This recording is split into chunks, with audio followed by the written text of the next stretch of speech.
Bismillahir Rahmanir Rahim. Allahumma salli ala Sayyidina Muhammad wa ala alihi wa sahbihi ajma'een. This is the first part of a two-part course on the subject of menstruation and postnatal bleeding in the Maliki school, based on two essential books of Maliki fiqh called Al-Izziyah and Al-Akhdari, and the importance for women to learn the knowledge of menstruation and postnatal bleeding is important. Number one, because it is individually obligatory on every woman who reaches the age of puberty and is responsible for following the rules of Sharia to know these rules without any doubt. And for the issues that occur to them that they don't have any answers to, they are to refer to somebody who is learned in order for them to know or to find the correct answer, in order to act accordingly, according to the Sharia. And why it's important is because a woman must know whether she's in the state of menstruation or not, or what entails menstruation, or what blood is called menstruation, or what blood is called nifas, as we will mention, because this is going to determine whether or not she is requested to pray, or she's requested not to pray, or whether she's requested to fast, and whether she's not requested to fast, or whether she's not requested to fast. Unfortunately, in these times, a lot of women are misinformed, or I shouldn't say misinformed, but do not have the efficient knowledge in order to be certain about how to carry out the rules properly according to the Sharia. So the first thing that a woman should do is she should learn the essential knowledge. After she learns the essential knowledge of menstruation and postnatal bleeding, then she can move on to more advanced knowledge. But until she has the basic understanding of menstruation, then it will be difficult for her to understand difficult concepts and to be certain about them. It is also obligatory for the husband to provide that Islamic education in these issues for his wife, whether it be by finding somebody who can teach it to her, or by him learning it himself so that he can teach it to her. So this fundamental course should prove to be beneficial for those women who want to know this obligatory knowledge, and for men as well who want to teach their wives, or teach their sisters, or even teach their mothers about this important knowledge. So inshallah, the first thing that we want you to do is to open up the handout that we gave you, and I will read from the handout and I will explain each section. So everybody should have a pencil and hopefully have a printout of this note, because I will guide you through the text so that it should be understood clearly, inshallah. Bismillahir Rahmanir Rahim. Allahumma salli ala Sayyidina Muhammad wa ala alihi wa sahbihi ajma'een. First of all, we're going to start off explaining the technical term of menstrual blood according to Al-Izziyah, because throughout this text we're going to tackle the matter of menstruation first, and then we will tackle the matter of postnatal bleeding last. And the reason why the books of fiqh mention menstruation first and postnatal last is because menstruation occurs more than nifas, or postnatal bleeding. So we mention which one is most important first, which is menstruation, because in normal cases a woman sees it every month, whereas a woman might not see nifas or postnatal bleeding for her whole life, or maybe once or twice in her whole life, and the rules that pertain to postnatal bleeding are just a few. And so we know the technical meaning, the Arabic meaning of menstruation is called haid. So if you hear me use the term haid, it means menstruation. So first we're going to discuss the technical meaning of menstrual blood according to Al-Izziyah. And before we discuss this technical term, it should be understood what a technical term actually is according to the Islamic scholars. The importance of a technical term is that what it's going to do is it's going to include everything that something is and everything that it's not. So at the end of the definition, we should rule out all things that it can't be, and it should include everything that it is, so that the definition in itself is complete. Also, it's important to define everything before we enter into any discussion, so that we know what are we talking about. If we're talking about menstrual blood, then we're not talking about any other types of blood, like blood of postnatal, blood of what we will call al-istihada, which is blood from a type of sickness, or any other type of blood. We're concerned about menstrual blood, so we must define it before we go into our discussion. So the technical meaning of menstrual blood, and now we're reading from the text, the technical meaning of menstrual blood according to Al-Izziyah. Menstrual blood is blood that comes out by itself from the genital organ of a woman who customarily has the ability to become pregnant for the duration of 15 days or less, even if for a moment, due to reasons other than birth or sickness. Okay, what I'm going to do now is I'm going to read this definition. Now this definition consists of 5 parts. I'm going to read it again, and I'm going to tell you the numbers, and what you should do is add a number beside each part so that you can recognize the sections in this technical term. Number 1, he says menstrual blood. First he says menstrual blood is blood that comes out by itself. Number 1. And what do we mean by blood that comes out by itself? It's blood that comes out by itself and not for the reason of things like birth or sickness, or for example, if a woman falls down and her hymen breaks, she'll bleed, right? That blood is not called menses. So the blood of sickness and the blood of birth, and for example, if a woman was to take a very hard fall from, for example, off a ladder and her hymen was to break, then all of that we don't consider menses, because it's not what comes out by itself, right?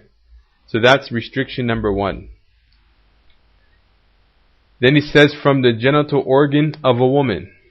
The reason why we say from the genital organ of a woman, obviously because it's not from the genital organ of a man, right? That's number 2. Number 3 says, we go on to mention, who customarily has the ability to become pregnant. This is number 3, and it's very important. What does it mean by a woman who customarily has the ability to become pregnant? This is going to rule out 2 types of women. We want to know what type of woman customarily can become pregnant. So for example, if we see blood coming out of a 6-year-old, or a woman above the age of 70, 70 sana, above the age of 70, we will say that that blood that's coming out is not considered part of menses, because they're not the types of women who customarily become pregnant, right? So for example, what this is going to rule out, who customarily has the ability to become pregnant, a 6-year-old girl is ruled out here, because 6-year-old girls don't usually get pregnant. So if blood comes out of a 6-year-old, for example, then we won't say that's called menses. We won't say that's menses, but we'll say it's something else. And if a woman above the age of 70, as the books of fiqh mention, then we won't consider it menses. But at the end of the day, the books of fiqh mention that this will go back to customs. What do we mean by this will go back to customs? Each custom differs. Although the general norm around the world in general is that a girl who's 6 years old won't become pregnant, or a girl who's 7 years old won't become pregnant. Maybe in some cultures, women who are 70 get pregnant normally. So if that's the case, we have to go back to customs to see what women become pregnant customarily and which women don't. But in general, in the books of fiqh, we say like a girl who's 6 years old or 7 years old and one who's above 70. If they see blood, it's not called menstruation. And the important thing about that is that if a 7-year-old woman was to see blood, we won't say that it's menses. So if we don't say it's menses, then that means she can fast, and that means that she has to pray and she has to fast. Number 4, for the duration of 15 days or less, even if for a moment. Number 4 here is telling us that menstruation can't be anything. That menstruation lasts for 15 days or less. Right? For the duration of 15 days or less. So anything that is more than 15 days is not going to be considered menses. Right? And then what does he mean by even if for a moment? Even if a woman sees a drop of blood. What do we mean by moment here? Just a drop of blood comes out. That's called menses. And the reason why he says even if for a moment, to clarify that in the Maliki madhab, any drop of blood that comes out even for a second will be considered menses. Why? Because in the Shafi madhab, menstruation will not be considered menstruation until a woman sees that blood that comes out for a day and a night. So if she sees, for example, if blood starts coming out in the Shafi madhab in the day and then it's not there in the night, it won't be considered her menses. In the Hanafi madhab, it has to be 3 days and 3 nights. So this is why he's making the point, even if for a moment, because in our madhab, as soon as she sees a drop of blood, then that day, that whole day is considered a day of menses. So for example, if a woman gets her first day of menses and a drop of blood comes out, and that's all that comes out, and then the next day her blood continues coming out as normal, right? The normal amount or the general amount, we will still consider that day, that first day where a drop came out, as a day of menses, because menses is going to be considered menses once a drop of blood comes out. So again, that's why we say for the duration of 15 days or less, even if for a moment. So a woman cannot have menstruation for more than 15 days. Except in one case, and what we're going to talk about. One class of woman is a woman who's pregnant, and she's going to be able to have menstruation for longer than 15 days. But this is an exception to the rule, right? So because it's an exception to the rule, it doesn't ruin the definition. Because the general rule is that menstruation can't be more than 15 days. But in the case of the pregnant woman, she's an exception to the rule. So in some cases, and not in all cases, will her menstruation be longer than 15 days. Right? Now, it says, due to reasons other than birth or sickness. This is the 5th part of the definition. Due to reasons, meaning that the menstrual blood is due to reasons other than birth or sickness. Meaning that birth, if blood comes out for the sake of birth, then it's not considered menstrual blood. If it comes out for the sake of sickness, then it's not considered menstrual blood. Now, if you look at the first condition, the first part of the definition, it says blood that comes out by itself. And we define that part of the definition as something, as meaning things like birth, breaking the hymen, or sickness. But if that's the case, then why did he mention due to reasons other than birth or sickness? If which means that he mentioned something twice. But some of the scholars mentioned something else. Pay attention here. Comes out by itself. If we go back to part 1, some of the scholars mentioned about what do we mean by comes out by itself. Some of the scholars differed about a woman who took some type of medicine in order to make her menses come faster. For example, women who, for example, their husband died or divorced, they have to go through their period of iddah, meaning 3 waiting menstrual cycles before they can marry again. Some women, for example, maybe who wanted to marry fast, take medicine in order to make their menses come back faster. Now, in the case of iddah, if she does that bleeding that comes, we won't consider it part of her iddah. Right? But that's another subject.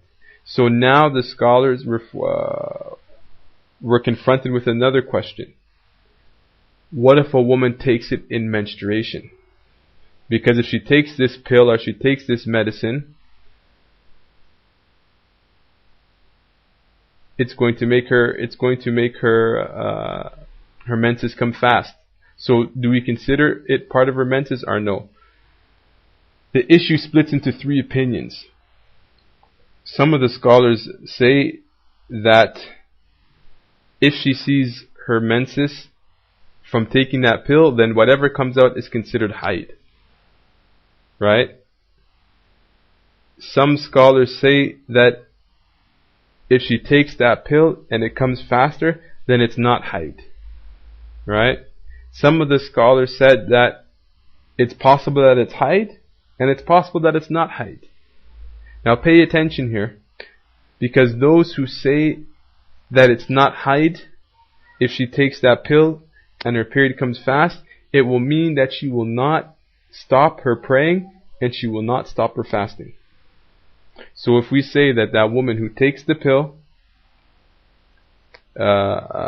and then her menses comes faster, she's not going to stop her prayer nor her fast, based on the opinion that that's not considered haid. And the reason why they said that is because they said she's like a woman who took a pill to make her iddah come fast.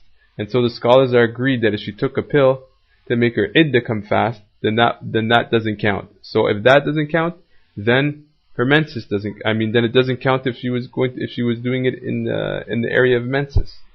Now the second opinion says that it's haid. Why? Because that's menstrual blood. And as long as menstrual blood comes out, then it's considered haid. So if that's the case, then she doesn't pray and she doesn't fast during the time when the blood's coming out.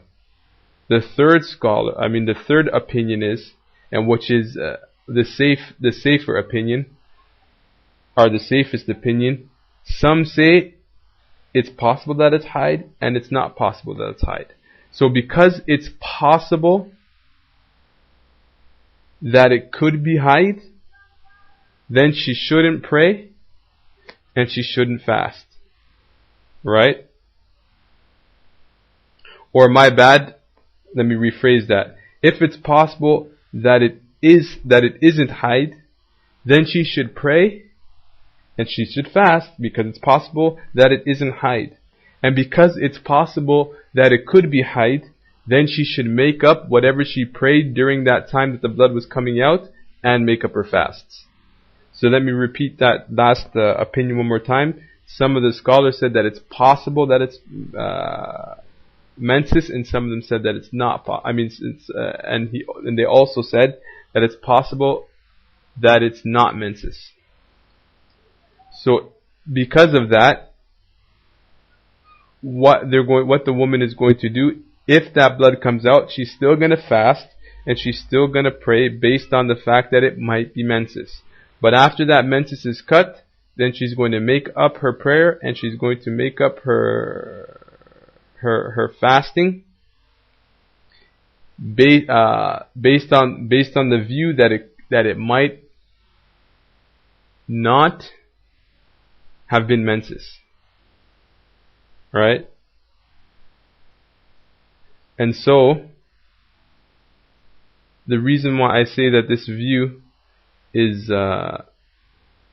more safer, because if a person takes this opinion, then they've covered themselves on both sides. If they follow opinion of those who say that it's not haid, and then she stops, then she doesn't cover herself in the case that it might be considered haid, and vice versa. And so that's the definition. The meaning of menstrual blood is blood that comes out by itself from the general organ of a woman who customarily has the ability to become pregnant for the duration of 15 days or less, even if for a moment due to reasons other than birth or sickness.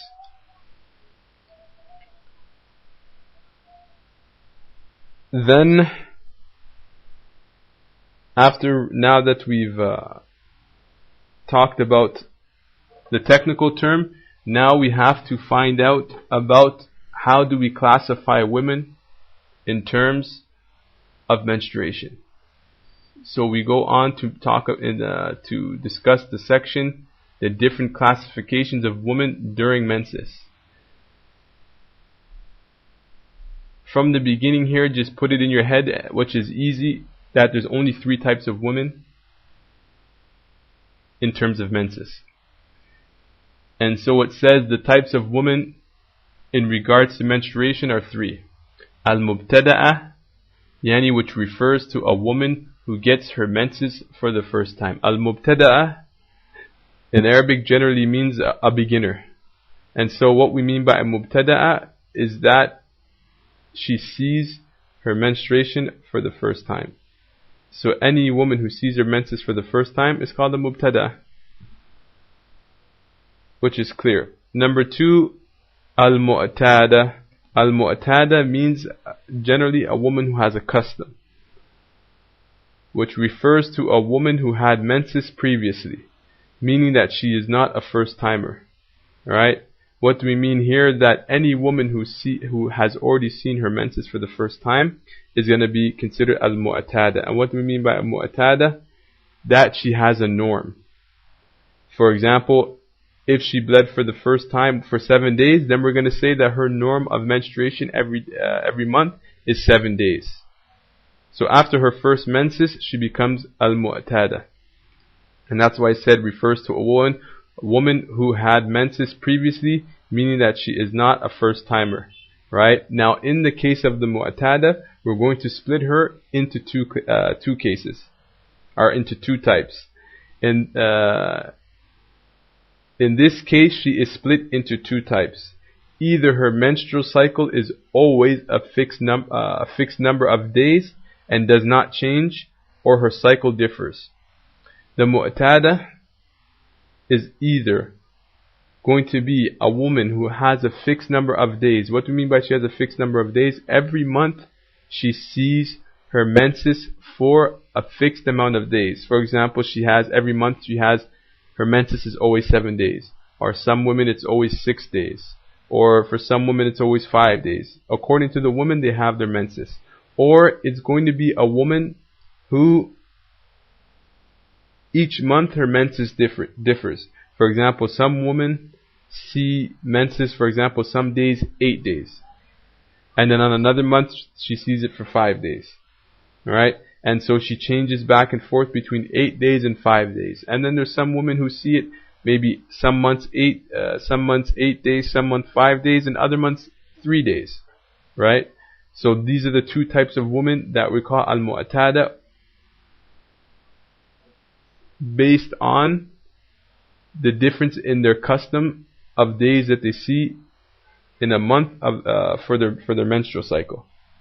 And in the 3rd case is al-hamil. Al-hamil in Arabic means a pregnant woman, and that's why we say refers to a woman who is pregnant. So these are the 3 classifications of a woman, 3 classifications of women during menses.